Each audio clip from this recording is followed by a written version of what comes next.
പുത്തൻവേലിക്കര മോളി വധക്കേസിൽ പ്രതി അസം സ്വദേശി പരിമൾ സാഹുവിനെ ഹൈക്കോടതി കുറ്റവിമുക്തനാക്കി. വധശിക്ഷയ്ക്ക് വിധിച്ച പറവൂർ സെഷൻസ് കോടതിയുടെ ശിക്ഷാവിധി ഡിവിഷൻ ബെഞ്ച് റദ്ദാക്കി. 2018 മാർച്ച് 18-നാണ് 61-കാരിയായ മോളി കൊല്ലപ്പെട്ടത്.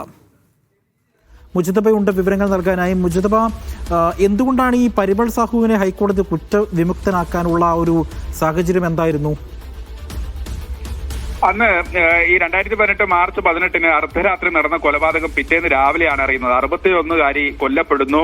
ക്രൂരമായ ബലാത്സംഗ ശ്രമം, അതോടൊപ്പം തന്നെ പീഡനം, ഒപ്പം തന്നെ കൊലപാതകം, നാടിനെ ഞടുക്കിയ വലിയ കൊലപാതകം എന്നുള്ള നിലയ്ക്ക് അന്ന് വാർത്തകളിൽ 2018 ഏറെ കോളിളക്കം സൃഷ്ടിച്ച ഒരു കേസ് കൂടിയാണ്. അന്ന് തന്നെ അവിടെ ഇവരോട് വീടിനോട് ചേർന്ന് താമസിച്ചിരുന്ന പരിമൾ സാഹുവിനെ പിറ്റേന്ന് പിടികൂടുകയും അതോടൊപ്പം തന്നെ അതുമായി ബന്ധപ്പെട്ട് നോർത്ത് പറവൂർ കോടതിയിൽ വിപുലമായ കേസ് വിസ്താരവും ഒക്കെ നടന്നു. 43 പ്രോസിക്യൂഷൻ സാക്ഷികളെ വിസ്തരിക്കുകയും മറ്റു രേഖകൾ ഉൾപ്പെടെ തൊണ്ടിമുതൽ ഉൾപ്പെടെ അന്ന് കോടതിയിൽ അന്നത്തെ ഡിവൈഎസ്പി ആയിരുന്ന സുജിത് ദാസും പുത്തൻവേലിക്കര CI ഉൾപ്പെടെയുള്ള ആളുകളാണ് ആ കേസ് അന്വേഷിച്ചത്.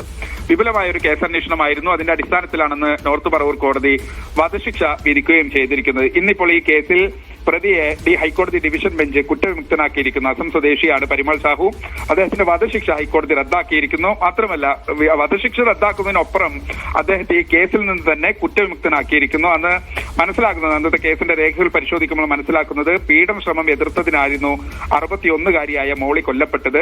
മാത്രമല്ല, അന്ന് മോളി താമസിച്ചിരുന്നത് ഭിന്നശേഷിക്കാരനായ മകനൊപ്പമാണ്. എന്തായാലും അന്ന് വീടിന്റെ ഔട്ട് ഹൗസിൽ കഴിഞ്ഞിരുന്ന ഈ പരിമൾ സാഹു ഒരുപക്ഷെ ഏറെ നാളത്തെ ആസൂത്രണത്തിന് ശേഷമായിരിക്കാം അങ്ങനെ ഒരു കൊലപാതകം ചെയ്തത്. എന്തായാലും ആ കേസിൽ ഇപ്പോൾ ബലാത്സംഗം, കൊലപാതകം തുടങ്ങിയ കുറ്റങ്ങൾ ചുമത്തി അന്ന് വധശിക്ഷയ്ക്ക് വിധിച്ച പരിമൾ സാഹുവിനെ സംബന്ധിച്ച് ഹൈക്കോടതിയിൽ നിന്ന് കുറ്റവിമുക്തനാക്കപ്പെടുന്ന ഒരു സാഹചര്യം ഡിവിഷൻ ബെഞ്ച് വധശിക്ഷ റദ്ദാക്കുന്നതിനൊപ്പം ആ കേസിൽ കുറ്റവിമുക്തനാക്കുകയും ചെയ്തിരിക്കുന്നു.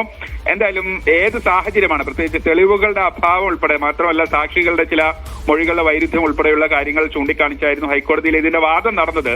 ഇതിൽ ഏതൊക്കെ വാദങ്ങളാണ് ഹൈക്കോടതി ശരിവെക്കുകയും മുഖവിലക്കെടുക്കുകയും ചെയ്തതെന്ന് കുറെ കൂടി കഴിഞ്ഞാൽ അതിന്റെ വിശദമായ പകർപ്പ് നമുക്ക് ലഭിക്കും. അതിലുണ്ടാകും വിശദാംശങ്ങൾ. എന്തായാലും ആ വാർത്തകൾ കൂടി അല്പം കഴിഞ്ഞാൽ നമുക്ക് പ്രേക്ഷകർക്ക് നൽകാം. അജി, ശരി. ഏതായാലും മോളി വധക്കേസിലെ പ്രതിയുടെ വധശിക്ഷ ഹൈക്കോടതി റദ്ദാക്കിയിരിക്കുന്നു.